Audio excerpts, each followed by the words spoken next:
Welcome to the Rim Break Rodeo. We hope this video helps. You start by preparing a clean table, labels in column and numbers in column B with a header row. Once done, select the entire contiguous range including headers, for example A1, B6.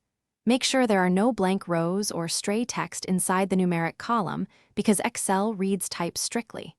This immediate selection tells Excel which values and categories to chart, and it reduces guesswork later when choosing chart type and series. Now keep that selection active for the next step. With the range selected, go to Insert, pick Charts, then Bar Chart and choose Clustered or Stacked Bar depending on your comparison needs.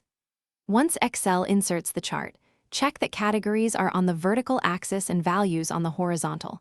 If reversed, use Chart Design Switch Row/Column. Then click the chart area to open Chart Tools where you can add axis titles, data labels, or change series colors. These steps align the visual to your data and improve readability for the audience. Finish by refining layout.